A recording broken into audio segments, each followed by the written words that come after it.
This week on YouthWorks, we have Againe Sharon from Montungamo district who is doing wonderful work through Agasha group of companies. In this episode, you get to know how she has ventured into agribusiness directory, printing services, and consultancy services in enterprise development. I hope you will love it. One of the greatest expenses of running a business can be promoting yourself. Running ads in newspapers or trade publications can be very costly, and ad campaigns on the television or radio are even worse. Yet, promotion is one of the most important tasks a business owner does, because people can't become your customer if they don't know about you. And in this week's episode of YouthWorks, Againe Sharon shares with us what her brainchild, Agasha Group, offers in this line of business.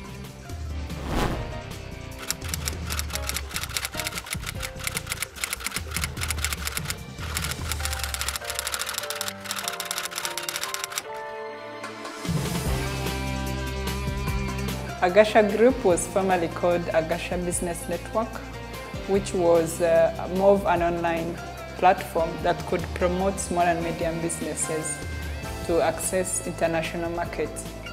However, due to some challenges in the local market, we have focused more on the marketing and publishing, where we develop different products and include the small and medium businesses to promote them to access their market for their products and services. Inspiration is key when starting a business because it flashes more of the positives as opposed to negatives. While I'm at Earth University doing my agriculture science degree, I got an opportunity of doing internship in Mozambique.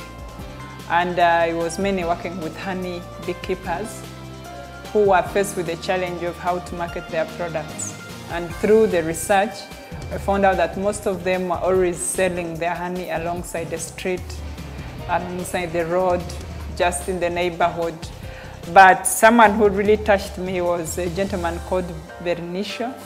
He would produce a lot of honey, like on an annual basis, but he would always have to get like a bicycle and then put some jerrycans and go to the main town, where in the main town he had to pay for accommodation to be there.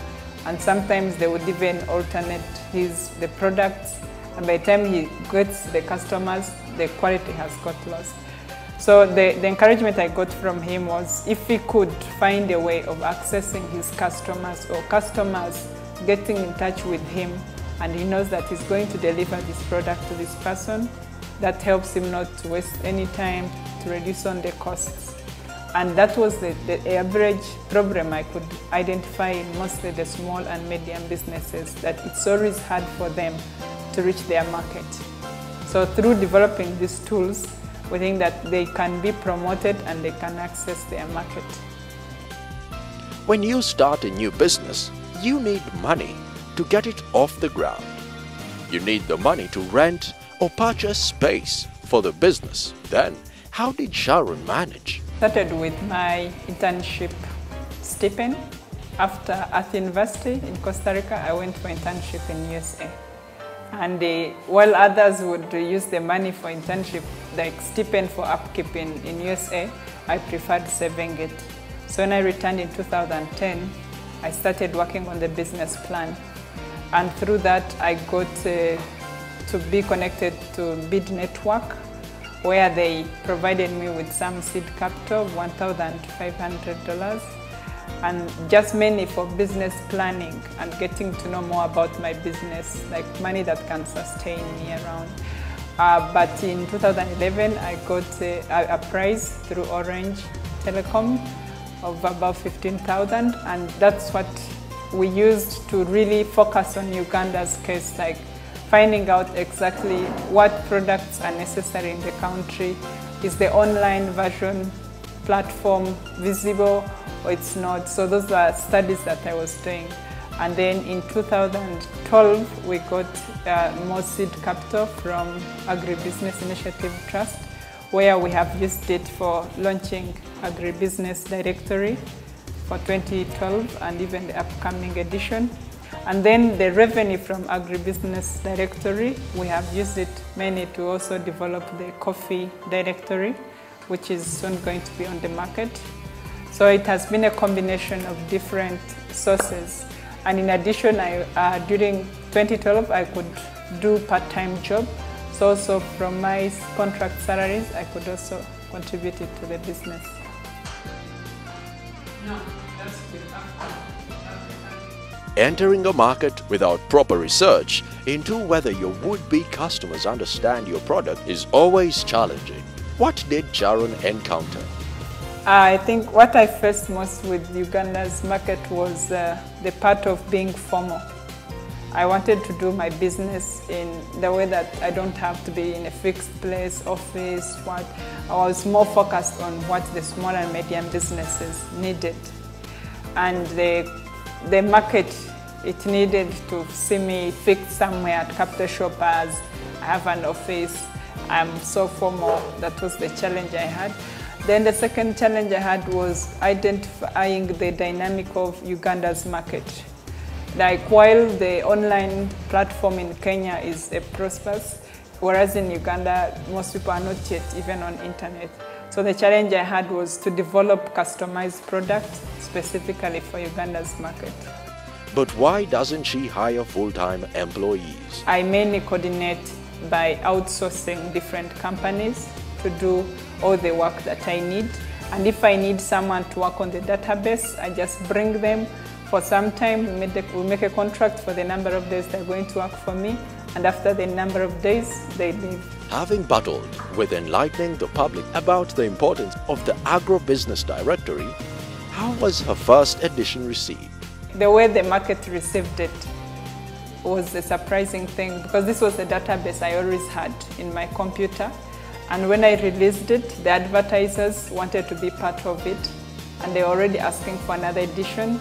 Then the subscribers, like people within Agribusiness Directory, they wanted to also register in the membership. And the part of quality as compared to the directories that we have in Uganda, my book is very portable, so someone could move with it, whether you're in the field or you are traveling or you're what, it is very portable. It's every entrepreneur's desire to see their product making it big in the market. And it's on this that production will be based. Yeah, it's more on the demand driven because the first directory which came out in 2012 last year, we started with 1,000 copies. And because they were on sale as compared to other directories that are always being given out free of charge, so we were kind of afraid, like, I might bring a lot of products and then they flood in the market. So what happened, like after 3 months, we would order for more copies, more copies, more copies as we sell them out. Business networking is a social economic activity by which groups of like-minded business people recognize, create, or act upon business opportunities. How does this help Sharon? I mainly identify my market through networking because first of all, in agriculture sector, as a licensed agronomist and also a consultant, it always helps me to network with big guys, the people in corporate and who are also my target market. So it has been more with one-on-one networking that I identify the customers, but also there are some research and studies that I do to really get to know which people are interested in my market. Uniqueness in business distinguishes you from others, even if you are outputting the same product. What makes Sharon's Agribusiness Directory different? What makes it unique is how local we are. Because when you find like some big directories, they always focus on like large corporate agribusiness companies. But in this case, we really focus not only on the large companies, but even the farmer cooperatives. We go down in the villages for the small businesses that are interested in being listed. Sharon shares how this business has changed her life. That part of being focused on running Agasha Group as a business. And then the part of getting to know that every person I meet in life can always contribute towards my vision and mission. Like the farmer groups I was always training, I didn't know that when I include them in the database, they would actually contribute towards the development of our products. So that part of like getting to know that whoever you meet or you network with can always contribute to your success. Where does she see Agasha Group in the next 5 years? I see us more in, of course, continuing to do this production of annual publications, but I see myself more in marketing, massive marketing and promoting the small and medium businesses in Uganda and East Africa for international markets. As a business grows, different problems and opportunities demand different solutions. What are some of those challenges Sharon is facing? Now the challenge I have is I need more team, especially in-house. While now I'm just doing outsourcing, I need more in-house. But then also the part of managing the in-house people might be challenging since I was already used to do things on my own. So those are a bit something that is really challenging right now, like getting more team, more people to do the work, the marketing, the costing, all those, and production.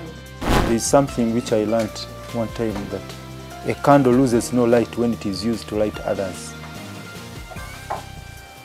I have some colleagues we work with and they will tell you, no, I can't give you data. No, I suffered.